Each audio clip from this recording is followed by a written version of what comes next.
Halo everyone, welcome back to Lia Afifa Channel. Bagi kalian yang baru bergabung di channel aku, jangan lupa untuk klik tombol like, komen, dan juga subscribe.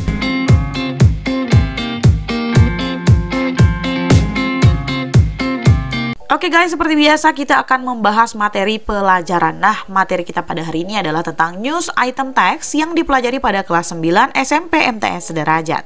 Kita langsung saja ke materinya guys. Nah, definition and purpose of the text. Jadi news item text ini adalah jenis teks dalam bahasa Inggris yang memberikan informasi akan sebuah peristiwa penting yang layak dijadikan berita atau news. Tujuan teks ini adalah untuk memberi informasi mengenai peristiwa penting kepada pembaca.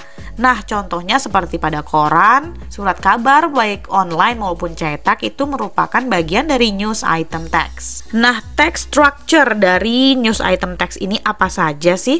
Text structure itu merupakan urutan sebuah teks. Nah, urutannya yang pertama ada main event atau peristiwa utama. Nah, peristiwa ini adalah bagian yang menceritakan tentang ringkasan dari suatu kejadian atau peristiwa utama dalam teks tersebut. Jadi misalnya teks tersebut ingin menceritakan sebuah kecelakaan, maka kalimat pertamanya itu hal-hal yang berkaitan dengan kecelakaan atau peristiwa utama yang sedang terjadi. Selanjutnya ada background event atau elaboration yang merupakan latar belakang peristiwa. Nah, bagian ini merupakan bagian yang menceritakan tentang latar belakang kejadian atau peristiwa yang terjadi. Bagian ini meliputi siapa saja yang terlibat, serta di mana dan bagaimana peristiwa tersebut bisa terjadi.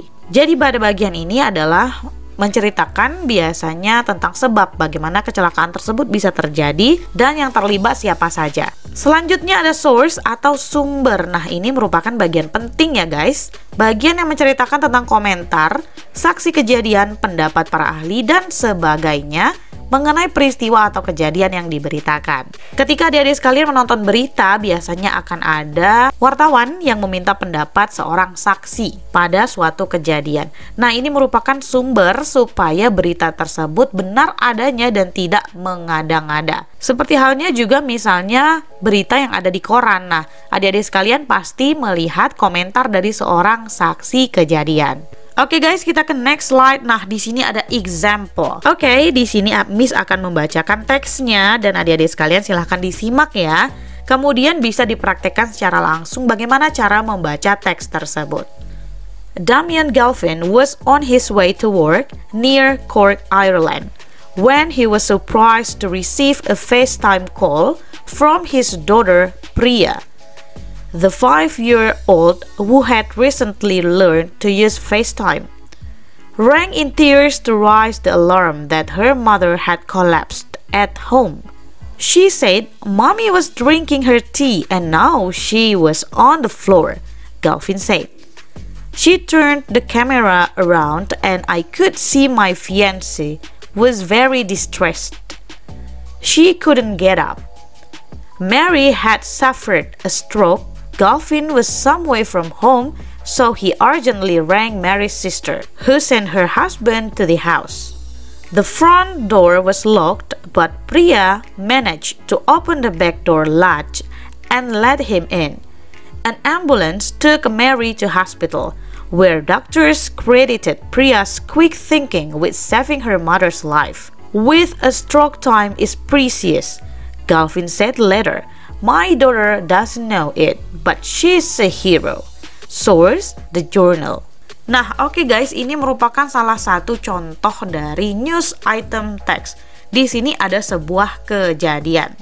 Kejadiannya adalah di mana Damien Galvin sedang berada di perjalanan, kemudian dia terkejut dengan video call dari anak perempuannya, di mana anak perempuannya ini baru saja belajar bagaimana menggunakan handphone dan menggunakan video call. Kemudian si anak perempuan ini memberitahukan bahwa ibunya sedang pingsan di rumah. Di sana ada sebuah opini. She said mommy was drinking her tea and now she was on the floor. Galvin berkata ibunya sedang meminum teh dan kemudian tiba-tiba ia telah berada di lantai. Dan si Galvin ini dengan pintarnya memperlihatkan ibunya pingsan. Nah, dikarenakan suaminya ini di luar kota, maka suaminya menelpon adik iparnya untuk melihat istrinya di rumah. Kemudian mereka membawanya ke rumah sakit Dan dokter berkata, untung saja si pria mempunyai ide untuk memvideo call ayahnya. Kemudian Galvin berkata, "My daughter doesn't know it, but she's a hero." Anak saya tidak mengetahui bahwa ibunya sedang sakit stroke, tetapi dia adalah seorang pahlawan. Nah, source dari kisah ini adalah The Journal. Jadi ini merupakan sumber resmi yang bisa dipercaya karena ada opini dari saksi dan juga sumber di mana teks ini diambil. Oke, dari sekalian itu adalah contoh dari news item text. Nah, selanjutnya Miss mempunyai tugas untuk kalian dan this is very simple. Tugasnya adalah tentukanlah structure dari teks di atas. Teks di atas baru saja kita bahas tentang Damian Galvin. Dan tugas adik-adik sekalian adalah menentukan yang mana main eventnya, yang mana background event atau elaboration, dan yang mana source-nya. Silakan dikerjakan ya. Dan jangan lupa ditulis di kolom komentar. Selamat mengerjakan. Baiklah adik-adik sekalian, mungkin itu saja yang bisa Miss hadirkan saat ini. Jangan lupa untuk subscribe dan tekan loncengnya supaya ketika Miss upload video pembelajaran, adik-adik sekalian bisa langsung menontonnya. Okay guys, I think that's all for today. Thanks for watching. Don't forget to like, comment, subscribe, and share so that this video can be useful for many people. Okay guys, I'll see you around.